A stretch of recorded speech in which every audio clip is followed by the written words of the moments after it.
Hello and welcome to the video. This is the first look at this brand new radio here that has come out from RadioMaster today. This is the Pocket, available in both Express LRS versions, which is the one I've got here, and also CC2500 versions, which is the single chip multi-protocol module capable of talking to things like FreeSky.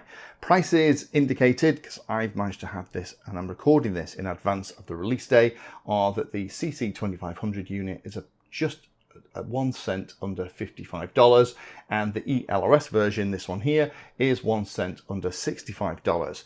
Now, initial impressions when you look at this thing is that, hang on, this is a toy radio.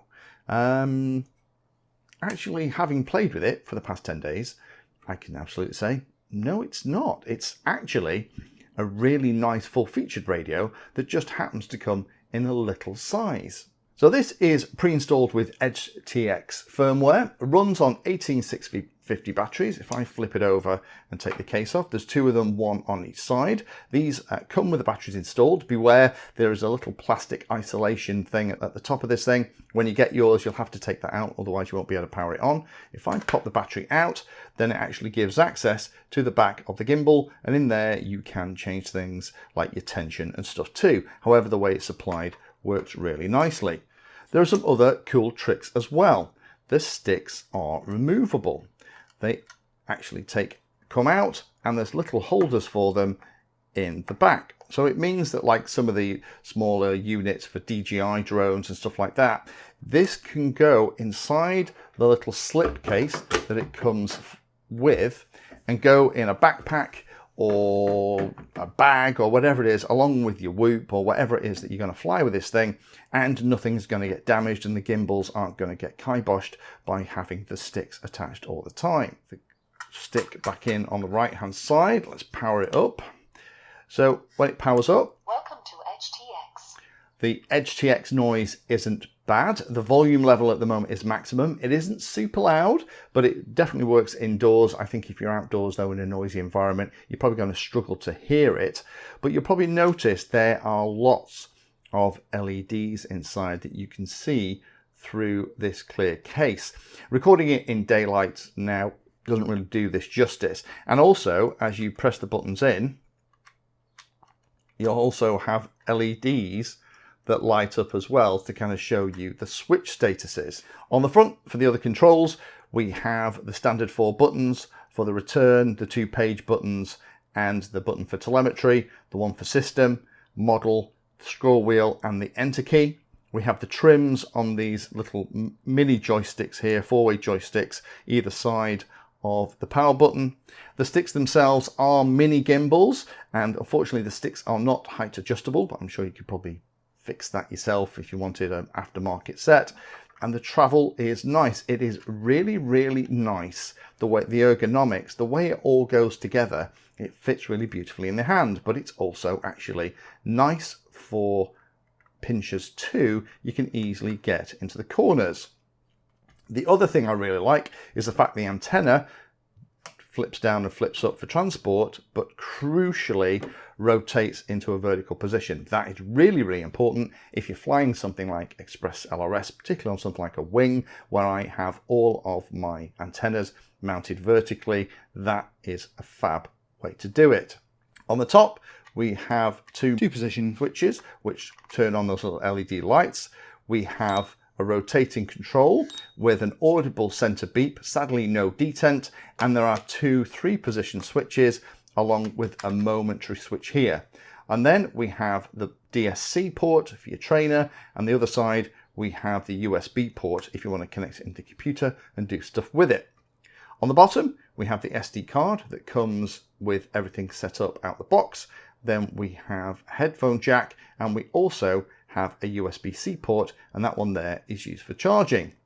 On the back we have the smaller port for an external module if you want that, so that's available too if you really wanted to. And then you have the grips that go over the batteries. These are 2 lithium-ion 18650 batteries on each side. 2500 milliamp hour is the ones that mine have been supplied with, and removing that will give you access into the back to those sticks so you can play with everything. Now, in addition to this grey, which I actually really like, I have also ordered a separate case. Now, this is one of the things that you can do about this. You can customize this thing. This is obviously the orange version, and I'm probably going to make another quick video where I show you how to move everything across. The back one has all of the connections for the battery. So you've got the 2 power leads that are going to plug into the board on the back version. And then on the front, you have all of the mounting holes for things like your gimbals, the screen, and the main boards, as well as the switches in the corners. But I think what I'm going to do with mine is have the grey back, orange front with black plastics, and then it's absolutely going to match all of my flying colours and all of those things like my mini drac and things too. The gimbals are Hall effect, which is a nice touch, and I have not really noticed in my playing with it here the fact that they are mini gimbals. It all feels very, very nice in the hand. It's really been designed nicely ergonomically, and particularly for thumbers, the way it sits with these kind of corners in the middle of your hands feels really natural, and you kind of get access to all your switches really easily as you're flying. RadioMaster claim that the batteries are going to last about 7.5 hours at 250 milliwatts express LRS setting, which is the maximum, and about 100 milliwatts ELRS is going to increase that to 8 hours 40 minutes, and 50 milliwatts is going to take you up to 9 hours 40 minutes. Now, most pilots, let's be honest, they're probably going to be flying at 250 or 100, but if you're flying at 250, 7 hours 30 minutes is still a very, very long flying day. If you think of how much time you're actually going to be in the air, you can easily get a day's flying out of it from the batteries that are in it. But I love the fact that it's 18650s, which means you can take a spare set with you to the field, and if you do get into a situation where the battery is getting low, then you know what, you can just swap them over. This is a great thing from RadioMaster, and I really prefer this to things with inbuilt batteries that have to be charged by USB, that when they're flat you've got to try and rig up some external USB power from a power bank or something to continue flying. So there's a lot I really like about this. I'm quite impressed with this, much more than I thought it was going to be. It does look like a very toy grade from the images, but don't be fooled. This is actually a very capable little radio, emphasis on the little. It'll be very good for pilots with smaller hands or kids getting into the hobby because it's not particularly heavy too. It feels very solid, but is only 387 grams with the batteries installed. It even balances on the neck strap. So if you like to have a neck strap and that's the way you like to fly, you know what? They've even got that spot on too. The screen is small. It's that kind of LCD style, but it's incredibly easy to read, even in really bright sunshine. I know with a big screen on things like the TS16S, and if I put them side by side, you can see how much smaller this radio is than the TX16S Mark II I have here. That little screen here, that LCD screen, is perfectly legible, not only in bright sunshine, but it's also perfectly legible in things like night too, because it is backlit. It's very clear, it's very easy to read. The only thing I would say is that if you need glasses to read, if you're an oldie like me, then you know what, you might need to break them out to do some of the configuration. I do like the attention to detail, and they thought about the usage of this thing. The fact it runs on 18650s, which are easy to get and easy to swap over, and that the antenna goes vertical really shows that they haven't just knocked this out and stuck it in a box and stuck it on the website. The controls feel decent too, much better than I had expected. The switches feel nice and positive. Yeah, it's absolutely built to a price point, but there's a nice positive click from everything, and the gimbals are Hall effect, and although they're small, I don't have an issue with them at all. I think they feel really nice and they're very easy to use. SD card is included, sound levels are okay, it's not super loud, and I actually like the whole thing about having the LED lights inside that show you what's going on with the switches. Now that might not be everyone's cup of tea, it might make it feel a bit more toy grade, but at night in particular, if you're into kind of evening or night flying, it looks absolutely fantastic. I do like the fact there are the optional plastic shells. Again, I'm going to be swapping the front on mine onto this snazzy orange, which will probably make it look more like a toy, but actually I don't mind that at all. There's only a couple of things to draw your attention to. First of all is a case. You do get this soft bag that you can put it in for transport, and with it powered off, the antenna folded down and the sticks put in their little holders in the back, it's going to be fine. The gimbals are the smaller gimbals. For those that don't like them, that might be a bit of a deal breaker, but actually I fly full-size radios and this feels absolutely fine to me, particularly as I'm a thumber. It does feel very comfy. The sticks are not height adjustable. I don't think that's a problem. I think the height they've gone for is nice. The batteries are supplied with that isolating sticky pad over the top, so be super careful of that. If you get yours and you press the power button and nothing happens, don't panic. The grips can be a bit tricky to get back into place. You need to kind of work at it. But the cool thing is that once you've got the gimbals set up for the way that you want and you've got the batteries in, you can charge it from the USB port at the bottom. You shouldn't have to take the grips off again.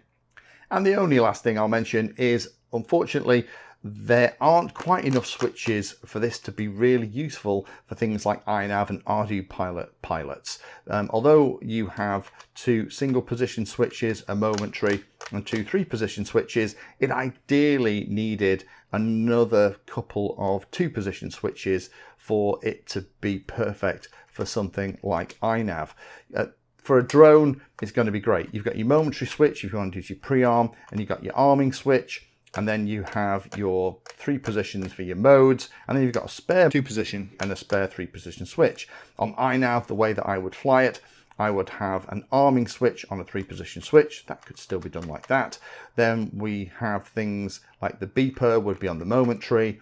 The main flight modes would be on one 3-position switch, but I need 2 other switches that I can turn on and off for things like trim and auto tune. And although I could kind of make this work, having another couple of 2-position switches would have been ideal for that.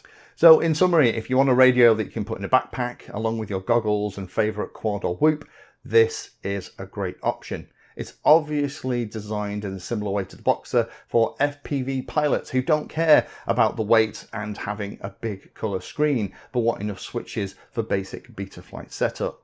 Personally, I like radios that have this kind of display. When the sun is out and the sun is shining, it means that irrespective of the lighting conditions, you can always see what's going on. And it also means that you can still run your Lua script for your Betaflight, for your CRSF configuration, everything else, and have everything working and everything set up nice without all the extra weight, draw and size of those big LCD color screens. So again, I'll put links down below. This is the new RadioMaster Pocket that's out today. I'll probably make another video soon where I'll swap the front to that nice orange front so that it matches my flying colors. Thank you for watching the video. If you watch my videos and find them useful, then please take a moment to hit the like and subscribe button. It helps the channel a lot. If you really like what I'm doing here, you can become a Patreon and support the time I spend helping others and get access to lots of exclusive benefits. Link is in the video description. Remember that all the videos on the channel are organized into playlists, so you can easily use those playlists to find all the videos on a subject that you are interested in. Add Painless 360 to your searches on Google and YouTube, and it'll help you find my content for any particular topic. Thanks again for watching, and as always, happy flying.